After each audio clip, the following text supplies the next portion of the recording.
and welcome. My name is Hannah Perlmutter, and we are here with Patricia St. Aubin, who is a Republican candidate for State Auditor. Thank you for participating.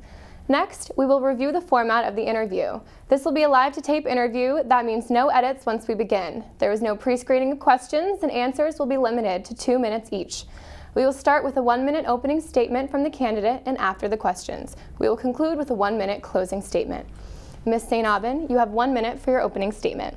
Thank you, Hannah. Thank you for being here. It's a wonderful day to be in Arlington. My name is Patricia St. Aubin, and I am the Republican candidate for statewide office of Auditor. And I want to be perfectly clear. I have the proper skill set for this job.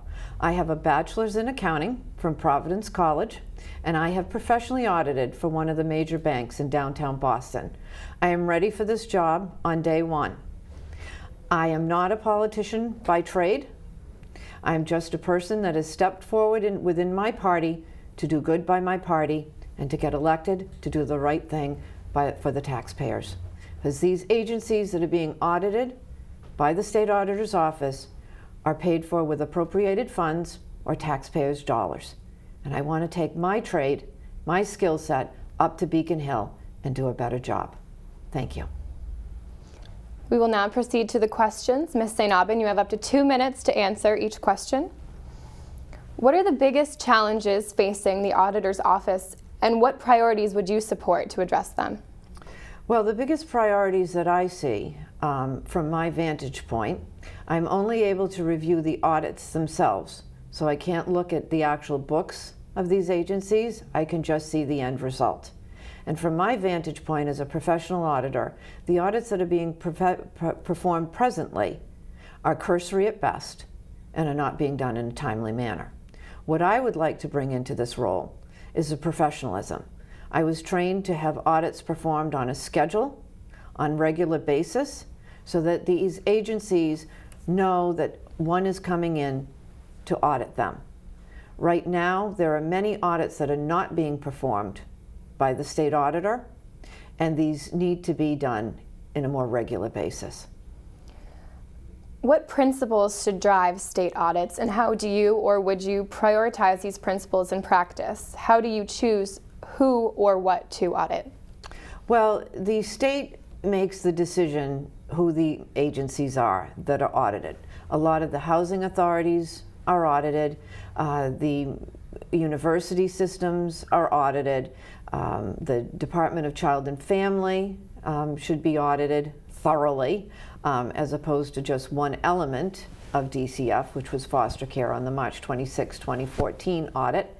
So the whole state in its entirety is not audited out of the auditor's office. In the 40s or 50s, it was decided that the state had become too large, and a major accounting firm comes in and audits the whole state. But the auditor's office does look at the agencies that have appropriated funds or taxpayer dollars under their purview.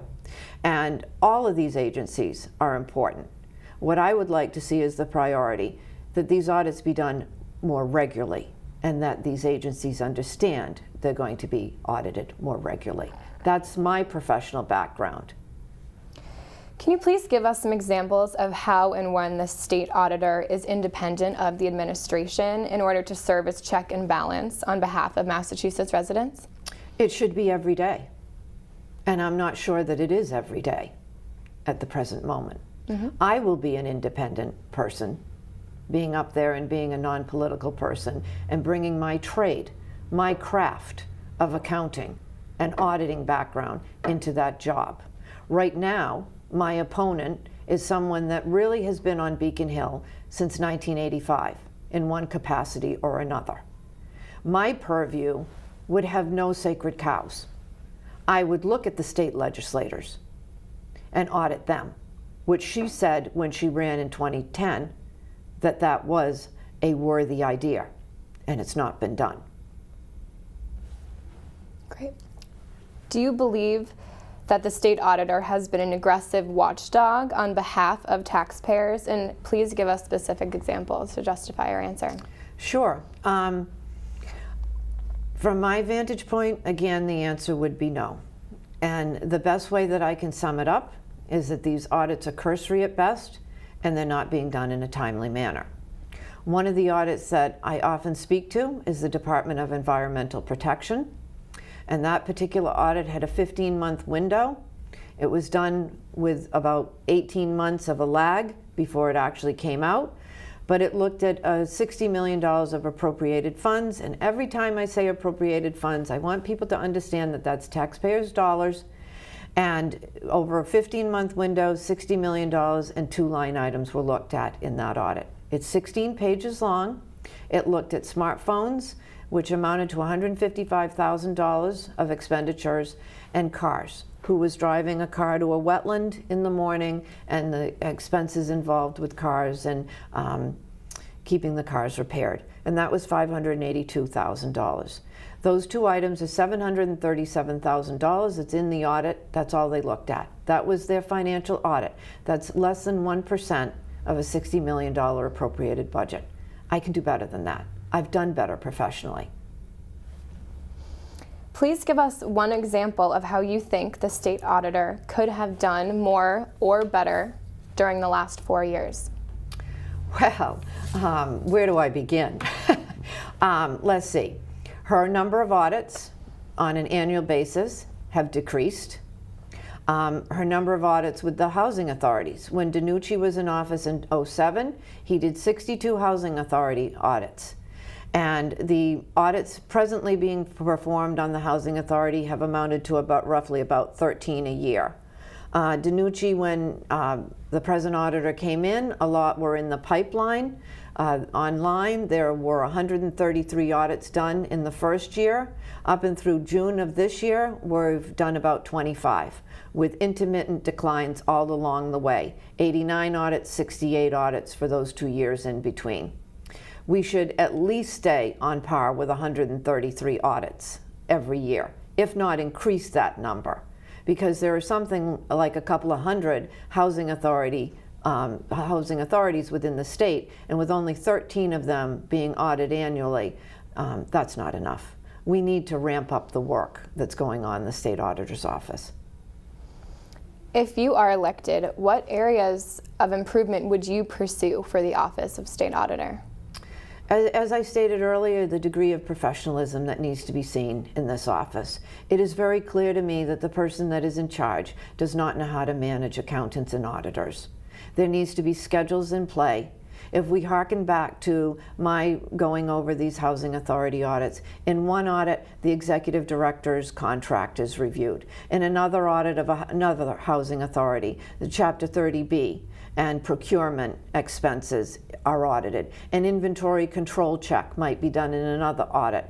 All of those, whether there's 20 items there that are coming out of the various housing authority audits that they're looking at, that should be standardized, that every single housing authority is looked at in the same limelight.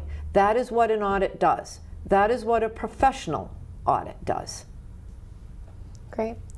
What systems do you have in place, or would you put in place, to assure that state auditors are impartial, aggressive watchdogs for the taxpayer, and either pursues adults based on a political agenda, and neither pursues audits based on a political agenda, nor rubber stamps based on political gains?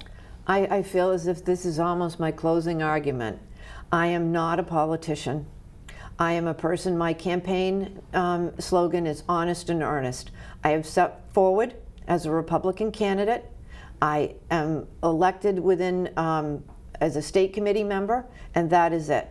I have not been a politician throughout my career. I have been a professional that has worked in corporate America, where I learned my skill sets. I want to bring those skill sets to help all taxpayers. All across the board, my skill set of being a professional accountant and auditor can come and help anyone that is paying taxes with these agencies that are funded by taxpayer dollars.